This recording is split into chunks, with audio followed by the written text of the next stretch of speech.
തീർച്ചയായിട്ടും സംഘപരിവാർ വിഭാഗത്തിൽപ്പെട്ട രാഷ്ട്രീയ പ്രവർത്തകർക്ക് അതിനകത്ത് വിയോജിക്കാം. പക്ഷേ ആ വിയോജിപ്പ് അന്തസ്സോടുകൂടി നടത്തണമായിരുന്നു എന്നതാണ് എൻ്റെ പക്ഷം. അതുകൊണ്ട് ഈ മനോനില എന്ന് പറയുന്നത് ഗുരുവിനെ മനസ്സിലാക്കാതെ പോയ, ഗാന്ധിയെ മനസ്സിലാക്കാതെ പോയ, ഇനി എത്ര കഴിഞ്ഞാലും ഇത് മനസ്സിലാക്കാൻ കഴിയാതെ പോകുന്ന, ഇപ്പോഴും ഗോഡ്സെയുടെ ഒരു ചിതാഭസ്മം പൂനെയിലെ വീട്ടിലിരിപ്പുണ്ട്, ഹിമാനി സവർക്കറുടെ വീട്ടിലിരിപ്പുണ്ട്. എന്താണ് അദ്ദേഹത്തിൻ്റെ അവസാനത്തെ ലക്ഷ്യം?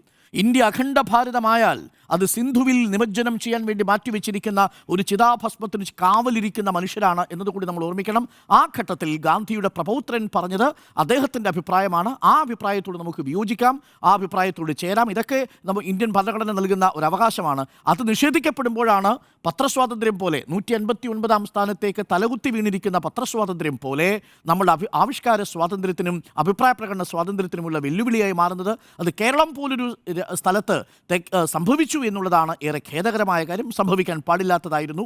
അത് ഗാന്ധി ഘാതകരുടെ അതേ മനോഭാവമാണ് എന്നാണ് എൻ്റെയും ടേക്ക്.